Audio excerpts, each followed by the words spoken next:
Good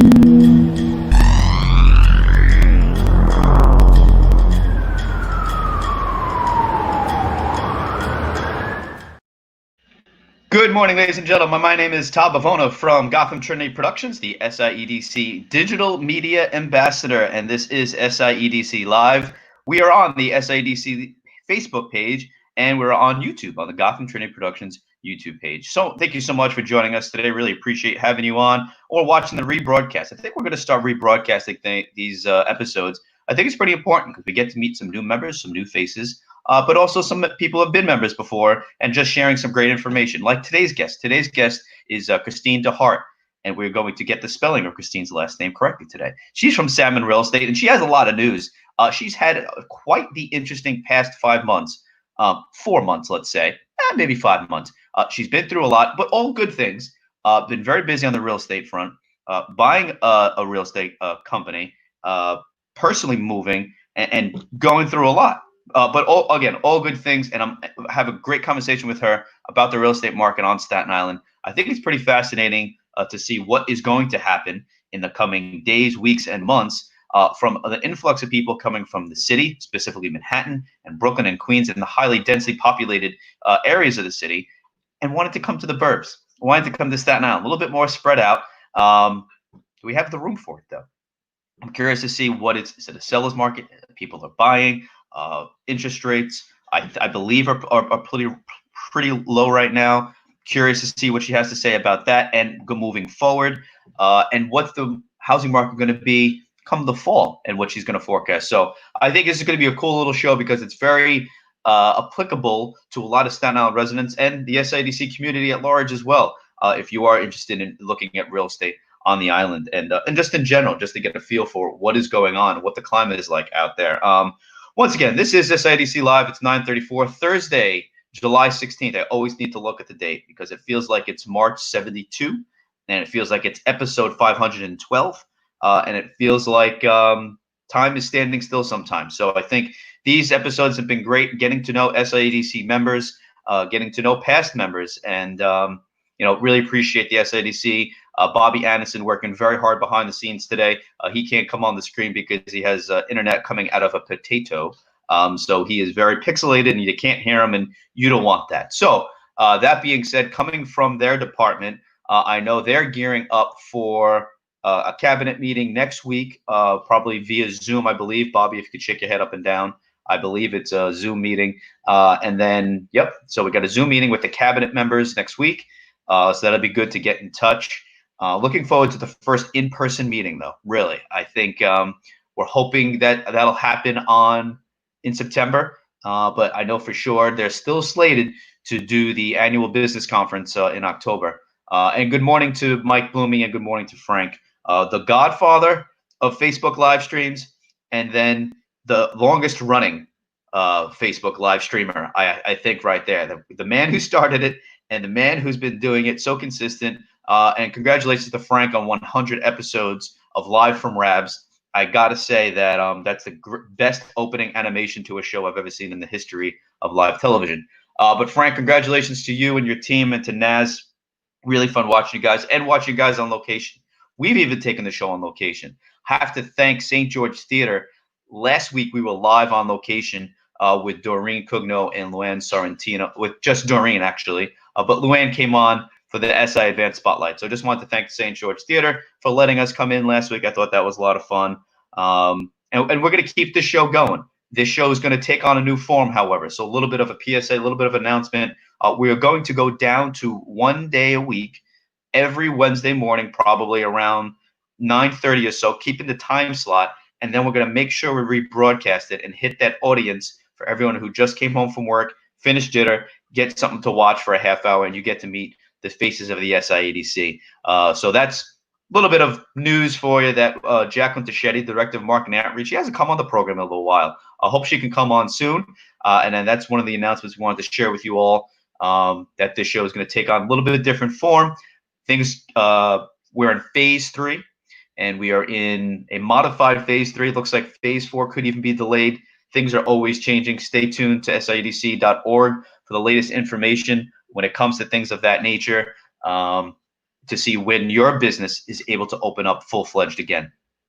So I think because of what we're in phase 3, people getting back to work a little bit more, the viewership just isn't there during the mornings, and a lot of people are running around, which is great, which is everyone's busy. That's fine. But I think, I think it's time we just go down to 1 day a week. So I tip my hat to Frank Wilkinson, who's been doing that show on a consistent basis, and a new time, 12 noon, Monday through Friday. And again, congrats to Frank, and many thanks to Mike Bloomfield, the Godfather, who's really been instrumental in helping Gotham Trinity Productions, myself. And last announcement, I've wasted enough time already. I have to give a big shout out to my business partner, Michael G. Graziuso. Happy birthday, buddy. Really appreciate everything that he's done for Gotham and everything he's done for me personally. He was at my wedding last year and was really amazing person. I love him very much, and I'm looking forward to taking this business a lot further and continuing our friendship. I love him and his family, and really appreciative for him and everything he's done. So looking forward to celebrating today. We're going to take a trip to the city today, looking to invest in some gear for the company. Going to go to the candy store, aka B&H. So we're going to see what we can find there. So Mike Graziuso, love you, brother. Looking forward to seeing you in an hour or so. And again, thank you for all that you do, and I'm really appreciative to have you in my corner and by my side. We yell and scream at each other, but it's all in love. It's all in good fun. All right. Bobby has nothing because he has potato internet. So with great apology, with great, I'm really hurt by what I didn't do for this person.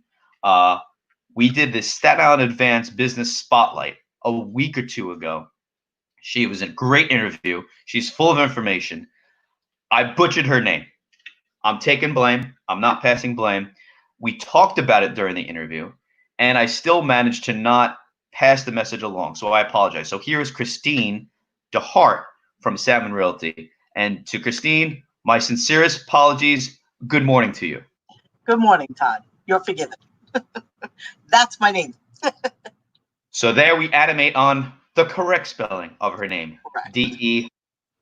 We have a caps on the H-A-R-T, not heart as in the heart, although Christine has an amazing heart. Christine, how are you? That question. How are you?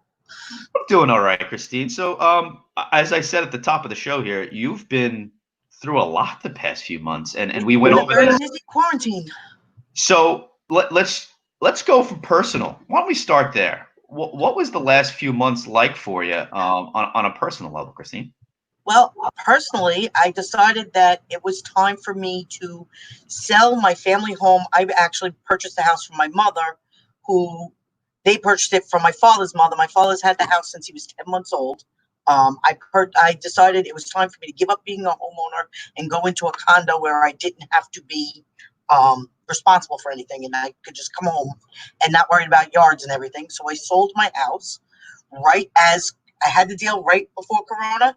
We actually got to close, thank goodness, during Corona. But then the place I was going to, their deal fell apart because of Corona. So now I am stuck living on my sister's couch, they say. But I am. Jeez. Yep. So it's been so it's quite a ride. And what so you were looking pre-Corona? Correct. So you're looking pre-Corona, and you find something. How was the process like? And I guess this is fascinating for a realtor to a broker to be going through all this, right, themselves first person. Did you find that experience during COVID helped you in doing what you do for so many others and executed for so many years? Did that help you to go through the process in such a challenging time? So everybody's afraid. What if I don't find my house and I put my house up on the market and they sell my house, but then I don't have somewhere to go? And all of my customers say the same thing. I don't want to put my house on the market until I find a house. But we can't make an offer on a house without your house being in contract because it's not fair to the seller of the first house. And, logically I know this, but realizing that, oh, wait a minute, I don't have my place to go. And do I go through with the sale of my house, or do I stop the sale of my house and stay where I am? And it really made me realize what they go through and having to decide, okay, it's okay. I'm going to put all of my belongings, everything I have is in a storage unit right now that I can't even get to. And they'll come out when I get wherever I'm Wow. going. So it does make me understand their fear. It also makes me realize that while it's scary, it's not that bad. I mean, luckily for me, I have a sister that, she's single as well. The only thing, we both have dogs, so it's perfect. And we were able to go through quarantine together. We were both working, Okay. but we were able to do things together through the whole thing. So it actually had a plan to it. Wow. Okay.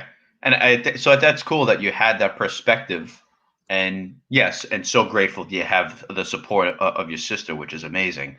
Um, what else were you doing during quarantine with regards to work wise? You, I mean, you were pretty busy, Christine. I I'm mean, a it's little busy. Um, pretty so wild. Go ahead.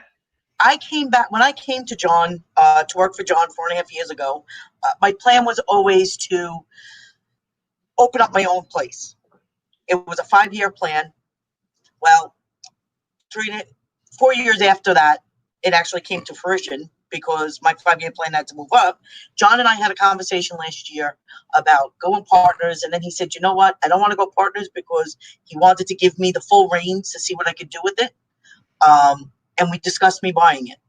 We went what we call Salmon official January 1, but legal official we went on my 50th birthday. And yes, I said that, Frank, out loud.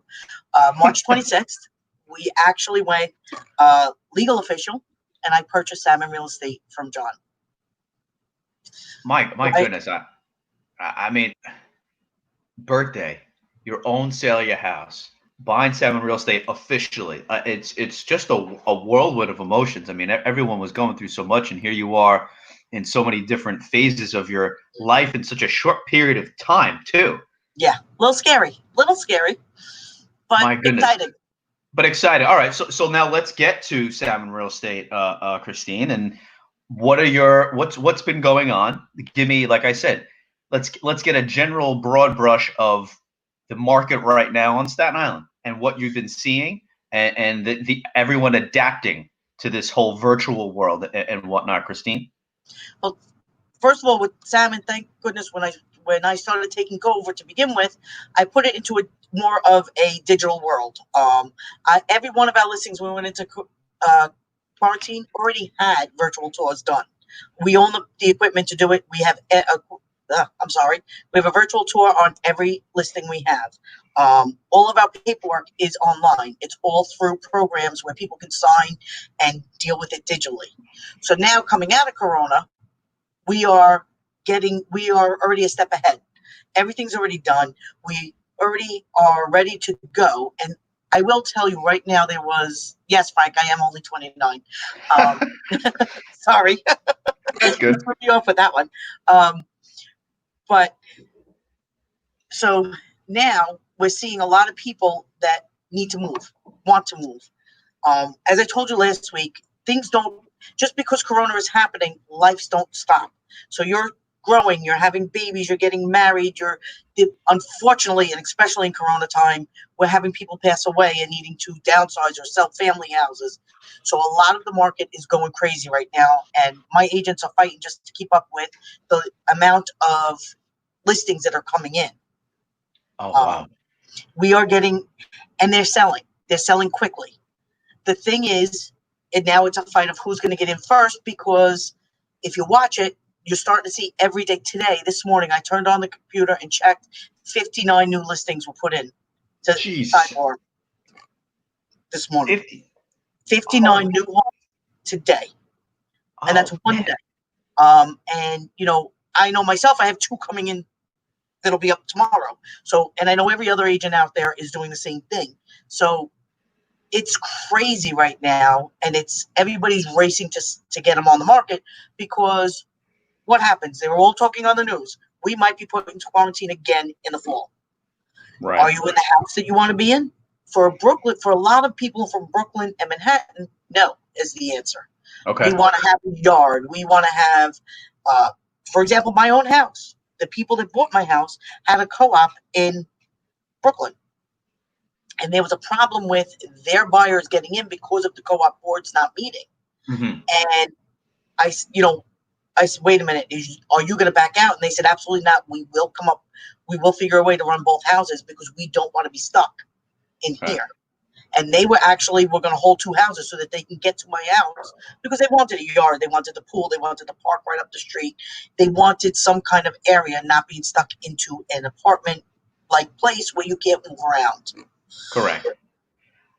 Christine, I'm going to follow up with that. Because I touched on it and you just said it, that migration from Manhattan and Brooklyn and Queens. Are you fielding calls for people interested from, hey, I lived in Brooklyn and I just want more space?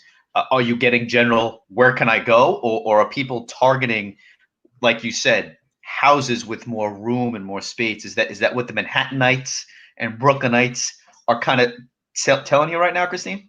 Brooklynites definitely want the yard and the space. Manhattan people are still thinking along the line of, not all, I don't want to generalize, but most of them are still thinking like Bay Street Landing is a perfect answer for them because they are able to come over and be, I'm sorry. Yes, Eva, I'd love to hear your question. And, they want to be still close to the ferry. They still want to feel like they're in Manhattan. So they're really very specific on being in the St. George, right on that corridor right there, because they don't want to. Right. They want to feel like they're still from Manhattan. Brooklyn wants the Staten Island feeling. They want to Right. come here and they want to be part of Staten Island. So to kind of answer Eva's question, yes, people are moving out of New York City, coming to Staten Island, and I think that's a fair question. What will taxes be like if Joe Biden gets in office? Let's avoid that maybe. Well, So Eva, you have to give Eva, you have to give her a break. Eva is pregnant with twins right now, so she's struggling. Yes, and she has. Wow. I can't tell you how many other kids, but yes, Oh, Eva's geez. pregnant with twins now. Oh, wow. Okay. So she's going through it a little bit. Okay, Yes. understandable. I have a follow this question, Christine. The value on space. I'm sorry. Do you do commercial real estate as well? Absolutely. With people valuing outdoor space now, just general square footage, do you think we're going to see an uptick in value because you have more space or you have more outdoor space? So where things are when evaluations come in and appraisals come in, if I have more backyard space than this house down the block, or if I have more square footage or more room to spread out, I don't know if this could be a dumb question, but are evaluations and prices going to raise because of that? So people looking for Manhattan pre-COVID might have saw a different price point as far as square footage and having more room and more space. Does that make sense? You see what I'm trying to say? Like, is more space, specifically in the commercial space, like a restaurant, for example. I just saw an old McDonald's that shut down, is open, is up for sale. That's valuable. That's a drive-through. That's no contact. Is that higher value now? Does that now increase its value because of the space? Do you understand what I'm asking, Christine? So, yes, is Okay. the short answer. We Okay. just had dinner. Frank and I just had dinner with Julian from Beso and Blue, and Blue has a beautiful backyard, and it's a great space, and he can still make he can still have a lot of people there and still make a living there. His other restaurants, Beso, he has a driveway, and he's doing it. It's awesome food, so people are going there. But he's limited to the amount of people that he can have. And he said, without being open, he would have to think of if he was going to move or open a new restaurant, which we know he does, he would have to now factor in the fact that, okay, if we have to use the outside, how many seats, tables can I get in, and can I make money with that amount of tables? And that's from a restaurant owner himself. I know Phil Farinacci's looking at a bunch of different, his restaurants all have outside places to sit and eat. And I think that's going to be, everybody's going to want that now. Right. So getting that extra space, that extra room or square footage is valuable. Correct. And so let's go to the seller side. If you're selling said space, you're in a pretty good position now. Yes. Yes. And then, all right. So I meant to ask you that on the advanced interview. So I'm glad I got that question in. Where else can we cover? values. Let's go with our prices high right now. If you're selling, let's go to the sellers. The sellers, are they going to be able to sell high? Oh, this is what I wanted to ask you. Bidding wars. You said that on the advanced interview that there's massive bidding wars. The second people came back out in like phase 1 or phase 2, I forgot what you said on the advanced interview, but right away, five bids, 6 bids. Go ahead, Christine. Correct. So we had a few of them that were sitting on the market dormant right before COVID. Nobody's moving, and we were going to have the conversation of reduced prices. We had one that we were reducing the price constantly to try to bring people in. Nobody was coming in. Once COVID lifted and people were able to get in, now all of a sudden they're in bidding wars. We've had where things are going either at ask or over ask. As far as the prices in general, they're pretty much the same as where they were pre-COVID. Okay. And what that means is, but that's right now. And we are going sometimes over asking price, which it's always better to be. If your house is worth $450 and you say, oh, to me, you know what, let's try for $475, you're hurting yourself. Okay. Rather than at $450 or right below, you might go over $450. Okay. But if you price at $475 and we have to chase the market and do reductions, you come in, you could end up getting a lot less than $450. Okay. So it has to be priced right to do that. And the Right. reason why I say that is because 59 listings came on the market today. I have a house in Wesley that's beautiful. It's different. It's got more character than any house. It's really great house. Okay. But there's newer houses coming on the market every day. 4 came up competing at lower prices. They're going to sell before I am because they're newer houses where mine has the character, but they're going to sell before I will because they're coming in lower. That's an interesting point. So are you saying there people looking for the move-in ready, like less work? I just want to, and I think this goes to your point of the fear is another quarantine. It sounded like you said before. Correct. I want to get in a home. I want it ready. I don't want to have to do too much work. Everyone understands they have a little work to do, but they don't want what you're saying, something that has character, a little bit older. So you're saying the trend now is to just move in ready house. Correct. They don't want to do anything. If they have to paint, that's a lot. They want to be able to just move in because, and we have a lot of newer people, first-time home buyers, and they're coming in. And when they're coming in, they're saying, all right, we'll take some work that we can do over years. We don't want to have to do anything before we move in. We want to move right in. And that's the way it is. They know that they might be stuck at home in a couple of months. And if they are, they want to be able to live there. They don't want to be in an apartment and stuck in the middle of a deal where they don't know what they're doing. Correct. There's a little chatter between Eva and Flo going on about kids in school. And anytime you're moving from even Manhattan or Brooklyn and you're coming to Staten Island, there's implications with school. One of the things I remember looking forward in New Jersey, full disclosure, I'm in Matawan. I'm exit 120 at the Garden State. Feel free to come by, say hi, have a cup of coffee. One of the biggest things is school, and what's the school system like in the surrounding area, and now in Staten Island. But we don't know what that picture looks like right now, Christine, for the fall. Yes, we've heard of a blended schedule, and it could be up to district by district. Is any of that a factor for those people looking from the city, looking on Staten Island right now? Are people asking you? Are they asking you, Christine, about, hey, what's school like? So yes, they all are, and they all ask, what school zone are we in? Now, as a realtor, I'm not able to say that this house in Wesley is zoned for PS30. I'm able to say that, but I'm not allowed to really discuss PS30 or what's around it. I can't turn around and say PS30 is one of the best schools or it's worst school or whatever it is that it is. But people are asking, well, is that going to open? I have people that are just changed plans because they were going to buy, and they said to me, we don't care about school because we're going to put our kids at Catholic school. Okay. We're going to put them, but now which Catholic school? They pick Sacred Heart. Now, Sacred Heart might be going to, I know Good Counsel is going to a blended schedule. I believe Sacred Heart is as well.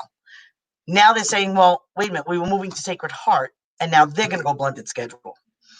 But in all honesty, what's the difference? Where are you going to go that's not going to be blended schedule? unless Okay. you have the money to pay for a completely private school that's very, very small in nature, which isn't on Staten Island. They Right. don't have one that will not be affected on Staten Island. Every school, Catholic, public, private, will all be So affected so by it. so I guess there's almost an understanding on buyer's side of, listen, no matter where I go, there's uncertainty. There'll be some sort of semblance of being at home, but that goes to your point. They want to be comfortable at home. They want to have maybe an extra room, maybe an extra bedroom now. Maybe they want the room for the office. Maybe they want, that extra space just to put the kid so he can do his homework or be live with his friends on Zoom or whatever it is. So it has implications in your world. It definitely does. People are definitely saying that, listen, you've been working from home. I've worked from home for a few, for a bit. It's hard when you don't have an office space Right. to work from home. So, you're working out the living room, you're working off the dining room table, the kitchen table, wherever you're working. People are working, you have a desk in the bedroom, you're working in the bedroom. Mm-hmm. It's getting old quick for a lot of people. Right. And they're saying that office space is a huge implication. That and being close to family, I think now is more important than ever. I have a lot of people leaving Staten Island for that reason because their family's in Jersey and they want to be by their family. Oh, Coming okay. back from Jersey to be by their family because you lost your babysitters. If you have a few sisters and that have kids, Good then you know point. what? It's okay that they can all go learn together at this. Like my niece has friends and all the kids are the same age. So you know what? You take the third graders, I'll take the second graders, and we'll do the work together that way. And they're looking to stay within clusters of the families and friends for that reason. What a good point there about babysitters can't come into the house and just hang out with the kids the way they used to. That's a great point of, and I guess you're saying you saw 59 listings come up. Well, that means there's 59 people who want to get the heck out of Staten Island and go perhaps, like you're saying, perhaps closer to family in Jersey or wherever. And that's an interesting point there. I want to direct your attention to Eva's question about commercial real estate. I don't think I touched on this enough in the advanced interview, but I would love to get your thoughts here. What are your thoughts on commercial real estate? I'm looking to buy another Crown Palace. Is there inventory? And I'm going to assume she's asking about Staten Island. Give me a broad brush of commercial real estate right now, because, Christine, office space companies right now are like, do I really need this 3 floors of a big building, or do I need this big space now? Your thoughts, Christine? So that is happening, and people are, unfortunately, businesses are not going to survive this quarantine. They're going to shut down. The commercial businesses, commercial landlords know they're going to have problems with that. And I'm getting phone calls every day from people. Listen, I got a restaurant. I know that, they're closed down. They're not paying rent. I need to sell. And they were all selling, which it means for a buyer of commercial real estate, it's a good time to buy because rents aren't there and aren't picking up. However, we all know that Staten Island especially never stays down for long. All these small businesses, we have so many great, the SIEDC, we have great resources for small businesses. They will be coming back and they're going to need somewhere to go.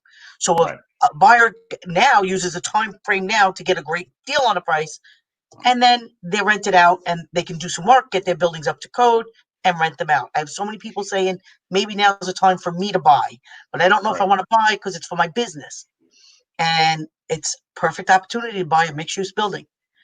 Buy a mixed-use building, you get rent up from upstairs, you get rental income from the landlord, from the tenants, and Right. you can operate your business.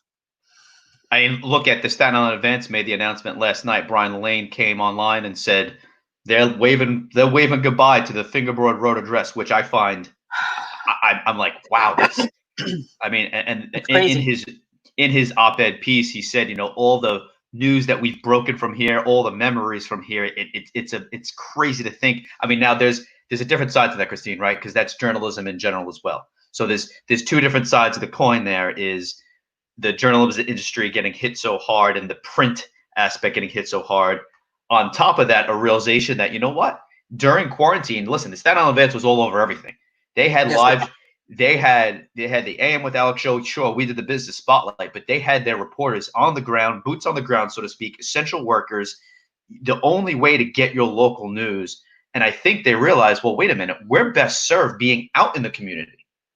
But to the point of commercial real estate, Christine, of even the Staten Island Advance is moving on from their beautiful home, I think is amazing. So it speaks to what's available out there. So Yes. So there are things, and um, let's see, with those what is buildings, you have to remember that the SIDC has a great program right now called saying adapt and reuse program. Some of these older buildings that are down in by the waterfront, and you know what, the Advance could be one of those, where you're getting grants and help to buy these properties and right? fix them up to be new. So the Advance would definitely be one of those. And you know what? Sure. Yes, the Advance is leaving, and unfortunately, I think most of that is not because of Corona. I think it's because people don't read a newspaper. Correct. People read an iPad, people read a computer, people read an iPhone. They do not read a newspaper. I get the Advance delivered every day and read it every day. Just as a side Nice. note, I happen to love the Advance, but I'm Yeah. an original Staten Islander, and that's what you do. Right. I That's get what's you. hurting the Advance, is that nobody reads a Yes. paper. But Correct. there's also people like yourself coming up that will want to have a production studio where people can then come in and you can do, and it can move to that. The Advance isn't going that direction. They're staying with their thing. But Todd, we could have you buy the Staten Island Advance, and we do a big production studio there if you'd like. I'm just saying. I do happen to know a good realtor for you. So, Christine, funny you mentioned that. Yes, Gotham, and it's been one of our goals for a very long time. Right when I graduated school, in 07, I wanted to do. Do you remember the days at SI-76, Christine? Yes. Nick Lagakis, Joe Nugent covering sports, Elise Rooker doing On the Beat, hopping around Staten Island to events on Staten Island. You had Alicia Vitarelli, Tina Servasio, what's his name, Pantolino, all those guys at SI-76. It was our network. Stay Right. tuned, Christine. Stay tuned. We're working on something. It's formulating. It's gonna happen. And that space, it's funny you mentioned that advanced See? space would be perfect for a couple of you could do a couple studios in there. You could have a master control in there. Wow. I love talking to you, Christine. This was great. I'm so sorry. We went over our normal allotted time, but I could talk to you all day, Christine. So there's Hey, my sister that put me on her. Let me stay on her couch. That's Liz DeHart. oh, She's hey, Liz. Liz, you have such a good heart, and pun intended. You have such a good heart. Except that's not how you spell Christine's last name. It is DEHART. And so again, Christine, I apologize for that. But hey, great conversation. Hello to Liz. Thank you, Eva, for tuning in. Flo for tuning in. Mike Bloomfield, Frank Wilkinson. This was a lot of fun. So good talking to you, and I can't wait to see you in person, Christine. Well, maybe we'll be at the next APAC show. I'm going to see Yes. Anthony. What's his name? My Uncle Vinny. Yes. Anthony. Frank, He's what's his name? I November. keep forgetting it. I'm Not with him. awesome. He's awesome. So I'll We'll do that. definitely. And if you're available Sunday, what'd you say his name was? Anthony. I forget. Not I know Rendell. it's an R. But if you're not doing anything Sunday night, come watch Frank and I play bingo. Yes, I meant to do that Sunday. What Frank, time? send Todd an invite. Yes, please. Rodia. Sunday. Rodia. That's his name. Rodia. There you go. Yeah. Anthony Rodia. Excellent. Thank you, All Liz. right. All right. All right, Christine. Thank you so much. I'll see you Sunday then. Yes. Perfect. All right. See you then. All right. All right, Christine. Thank you so much. Once again, that is Christine DeHart, spelled DeHart. All right, guys. That was a lot of fun. That's the longest this show has ever gone, for the record. We started a minute late, to be fair. However, I think that's just a great conversation. There's so many ways to go. I didn't even ask her about mortgages because I know a lot of people pushing their mortgages. They did the 3 months, and now I know some companies offered to do it again, another 3 months, because a lot of people have been unemployed. The numbers just came out on unemployment, right? 1.4 million more people applying for unemployment assistance to the federal government. So, that's something else, another layer of this. So, hey, listen, contact Christine DeHart. She's got tons of information. That was a great interview. I love talking to her. I really appreciate her coming on. Thank you for watching. Once again, thank you to Bobby Annenson, working hard behind the scenes, and Jen Rutigliano directing this show today. Really appreciate it. And of course, to my business partner, Mike Razusa, I love you, kid. I'll see you in a little bit, and happy birthday to you. Looking forward to spending the weekend with you. All right. That about wraps it up for this edition of SIEDC Live. My name is Todd Bavona from Gotham Trinity Productions, the SIEDC Digital Media Ambassador. And again, new place, new time. Maybe new time. Wednesday, 9:30 in the morning. We will rebroadcast it at night, probably at 9:30 p.m. Increase our viewership a little bit to meet the SIEDC members. We appreciate you tuning in, and we'll see you next week.